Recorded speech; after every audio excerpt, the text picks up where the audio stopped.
Na, turbūt nėra universalesnio ir labiau paplitusio deserto nei sausainiai. Jų yra bet kuriam turbūt pasaulio krašte, dėl to, kad pakankamai lengva pagaminti ir pakankamai lengva laikyti. Tai yra greit negendantis skanumynas. Tai pradėsime nuo sviestuko. Mes jį karamelizuosim. Šiek tiek padeginsim, kad atsirastų tokio ypatingo riešutinio skonio. Na, viso labo 85 gramai sviesto, dedam ant kaitlentės, na, aukštesnė negu vidutinė kaitra, taigi sviestą tirpiname, jam ištirpus pradeda po truputėlį degti, karamelizuotis pieno baltymas. Ir čia jau reikia stebėti, kai tas pieno baltymas, na, tokie bus maži trupinėliai, pasidaro tamsios gintarinės spalvos, iš karto nuimame nuo kaitros, nes kuo jis labiau degs, tuo labiau atsiras nemalonus jau kartu skonis. Taip, sviestukas paruoštas.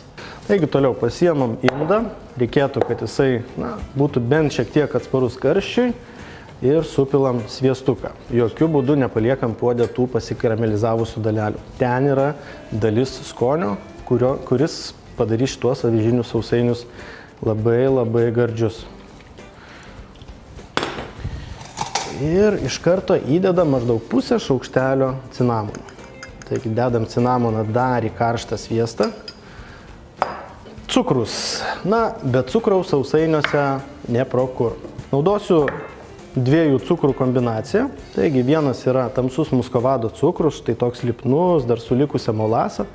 Taigi jis vėlgi suteikia papildomo skonio, tokio gilaus karamelinio skonio. Na, o kad jisai nepermuštų kitų skonių, tai yra ir avižų, ir vėliau kitų riešutėlių, paprastas kristalinis cukrus. Taigi abiejų po 100 gramų. Ir dabar tiesiog su mentele viską išmaišau. Na, jeigu turite namie virtuvinį kombainą ir norite jį panaudoti, galite ir su juo, tačiau šitie sausainiai puikiai pasidaro ir tiesiog turint bliūdą ir mentelę.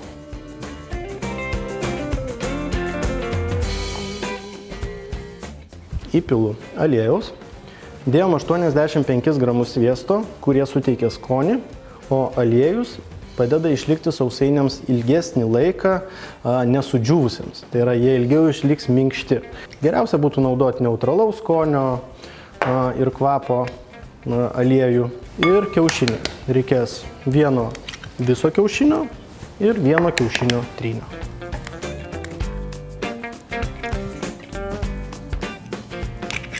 Ir dabar reikėtų neskubant maišyti, kol pasidarys tokia kreminė konsistencija visų šitų ingredientų.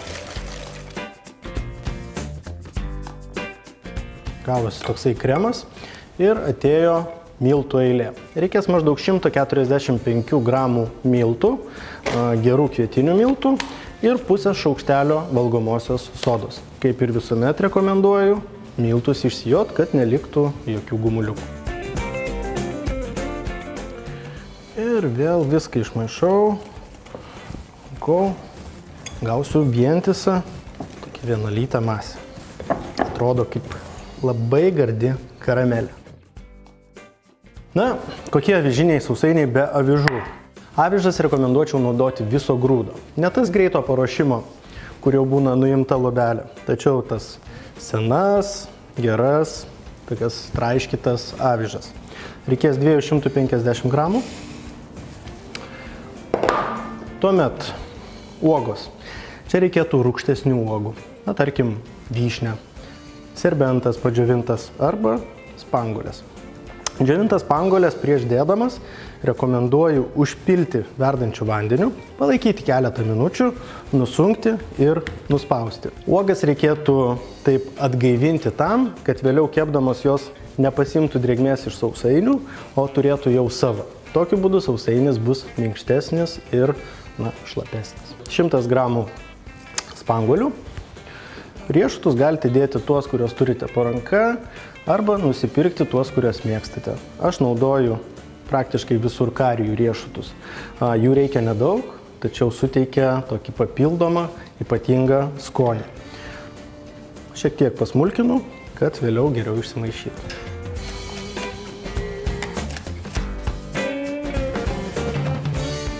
Ir beliko viską išmaišyti. Čia jau geriausiai daryti tą su mentele, bet labai svarbu išmaišyti, kad tolygiai pasiskirstytų riešutai, uogos, na ir žinoma pačios avižos. Taigi turėtumėte gauti tokią tikrai pakankamai tirštą, lipnią masę, tačiau ją užmaišę būtinai palikite 10-15 minučių pastovėti, kad visi ingredientai dar geriau susijungtų. Na, o per tą laiką nepamirškite įsijungti orkaitės. Taigi kaitinimas su ventiliatoriaus funkcija ir 190 laipsnių. Orkaitė įkaitus galime pradėti daryti sausainukus. Na, daug daryti čia nereikia, reikia tik žinoti, kad kepdami jie išsileis. Tad labai daug į skardą pridėti tikrai nerekomenduotina. Sveriu maždaug po 50 gramų. Na, aš jau toks, aš viską mėgstu svert. Tuomet paimu į ranką, suformuoju tokį rutuliuką, dedu į skardą ir truputėlį paspaudžiu, kad gautųsi toks 5-6 cm skersmens kaip blynelis. Ir taip suformuoju 8 sausainukus.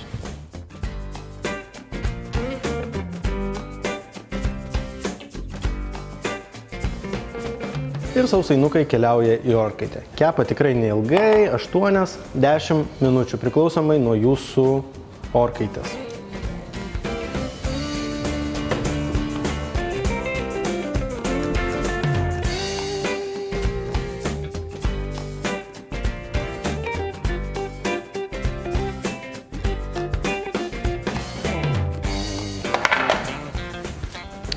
Išėmam vieną skardą, iš karto šaunam kitą ir paskui turime daug skanių sausainukų. Taigi juos reikėtų tikrai atvėsinti. Na, galite skardoj palaikyti 50 minutėlių, paskui išimkite ant šalto paviršiaus ir kai išorė sutvirtėja, galite skanauti. Na, tie minkštučiai sausainėliai. Tikrai nebus nei vieno, kuriam nepatiktų šitie avižiniai sausainiai. Puikiai jaučiasi ir riešutinio sviesto skonis. Uogyčių rūgštumas duoda savo cinkelį. Na ir traškus riešutėliai, žinoma. Puikūs sausainiai. Jie gali laisvai pas jūs stovėti taip atidengti kokią savaitę, jeigu tiek išbus.